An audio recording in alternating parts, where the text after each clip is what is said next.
तो दोस्तों एक बार फिर से हाजिर हूं आप लोगों के सामने एक बड़ी अपडेट के साथ। जी हां, डंकी और सालार को लेकर एक बड़ा खुलासा होता दिख रहा है। आपसे बताऊं, जहां पर इस समय टाइगर 3 और एनिमल को लेकर भी चर्चा है। एनिमल रणवीर कपूर की मूवी आने वाली है जो कि 1 दिसंबर को आएगी। वहीं टाइगर 3 भी 10 नवंबर के आसपास आने वाली है। और उसी बीच डंकी और सालार की भी अनाउंसमेंट हो चुकी है जो कि 22 दिसंबर को आने वाली है। तो इस हिसाब से चारों मूवीज को लेकर ना इस समय बड़ा तेजी से फैंस एक दूसरे पर अटैक करते हुए दिखाई दे रहे हैं। वहीं अगर हम देखें डंकी और सालार को, तो उससे ये बड़ी खबर निकल कर आई है दोस्तों कि इन ये मूवीज रीमेक्स बन रही हैं। जैसे कि सालार की रीमेक सालार बनी है, उग्रम की रीमेक है। वहीं अगर देखा जाए डंकी को लेकर, तो डंकी भी रीमेक बताई जा रही है CIA मूवी का। तो बात करें अगर उग्रम मूवी की, तो दोस्तों ये प्रशांत नील की 2014 में पहली फिल्म थी। और सालार भी प्रशांत नील ही लेकर आ रहे हैं।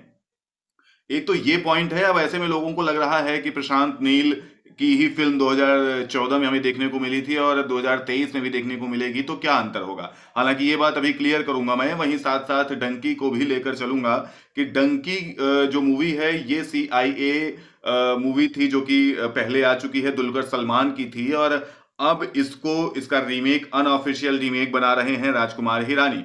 तो CIA का पूरा नाम अगर देखा जाए तो कॉमरेड इन अमेरिका था। और इसके हीरो मैंने आपको बता ही दिया। अब देखिए दोस्तों, होता क्या है कि जैसे जो ये CIA बनी थी मलयालम फिल्म पहले, तो वो तो चलिए एक अलग बात है क्योंकि राजकुमार हिरानी इसको अपने तरीके से बनाएंगे। राजकुमार हिरानी अपने आप में एक बड़ी चीज है। और ये भी एक अहम हिस्सा है डंकी मूवी के इतने एंटिसिपेशन का कि भाई इतना लोगों को इंतजार है, क्योंकि राजकुमार हिरानी और शाहरुख खान का कोलैब यहाँ पर हमें देखने को मिलने वाला है। तो ये मूवी बिल्कुल जो पुरानी मूवी CIA है उससे बिल्कुल हट के होने वाली है। कहीं भी उससे ऐसा नहीं लगेगा आपको कि कुछ देखा हुआ देख रहे हैं। वहीं अगर सालार की बात करें, तो सालार उग्रम का रीमेक है। अब ये भले ही प्रशांत नील ने 2014 में मूवी इसको बनाया था, लेकिन ये भी माइंड करने वाली बात है कि अगर इसको आप निगेटिव वे में ले तो आप ये कह सकते हैं कि पहली मूवी उनकी थी। ये पहली मूवी प्रशांत नील की थी और अब भी प्रशांत नील ही बना रहे हैं, तो क्या अंतर होगा।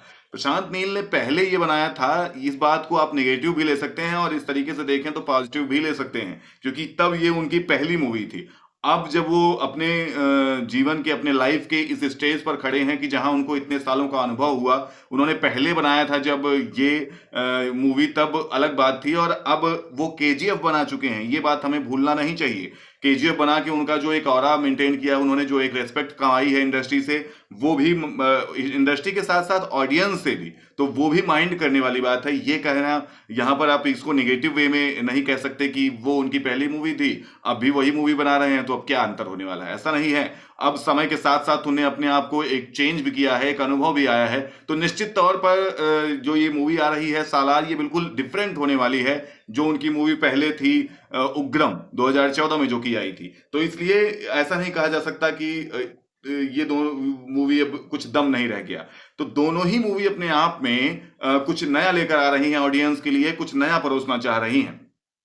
और वहीं पर आपको ये भी ध्यान देना होगा कि डंकी का कॉन्सेप्ट बिल्कुल अलग है और सालार का कॉन्सेप्ट बिल्कुल अलग है, क्योंकि डंकी राजकुमार हिरानी बना रहे हैं, वो बिल्कुल अलग उनका जॉनरा है मूवीज बनाने का। और यहीं अगर हम सालार को देखें तो जिस तरीके से आपने टाइगर 3 आने वाली है, वहीं जवान, पठान, गदर और KGF और इस तरीके की पुष्पा, इस तरीके की जितनी मूवीज आई हैं, ये कोरोना के बाद से लगातार इन्होंने मार्केट अपनी कवर किया है। किस वजह से? क्योंकि पब्लिक मसाला मूवी पसंद कर रही है। तो उसी मसाला मूवी टाइप की सालार भी है, तो उसको तो चलो एक अलग ऑडियंस मिलेगी कि मसाला मूवी देखने आएगी, लेकिन डंकी को देखने वाली ऑडियंस बिल्कुल अलग होगी। तो ये दोनों मूवीज अपने आप में अलग अलग हैं। तो इसलिए कोई ऐसा इसका आपस में कंपैरिजन है नहीं, क्योंकि जॉनरा ही अलग है।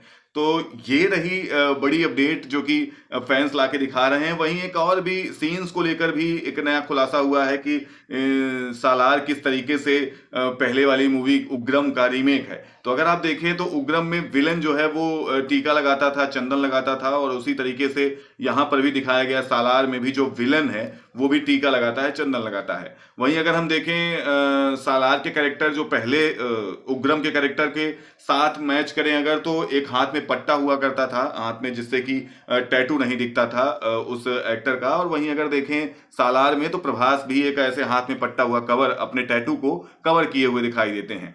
वहीं अगर देखा जाए आगे की तरफ, देख वो टैटू कवर करने का एक बड़ा उद्देश्य है, क्योंकि वो टैटू जो है वो इस हीरो के, इस कैरेक्टर के पास्ट को दिखाता है, जो कि काफी उग्रवादी रहा है, जो कि काफी लड़ाकू रहा है। और उस, जब आप देखेंगे कि एक फोटो आई है जिसमें कि सालार बिल्कुल बेल्ट वेल्ट लगाए खड़े हैं, बैक की फोटो है, बैक पोज है, जिसमें बेल्ट लगाकर और साइड साइड में पिस्टल लगी हुई है उनके, वो बिल्कुल लैश है, जैसे लग रहा है कहीं लड़ने जा रहे हैं, किसी मिशन पर जा रहे हैं। तो ऐसा जब इनके साथ होता है तो आप देखेंगे कि टैटू खुला हुआ दिखाई देगा।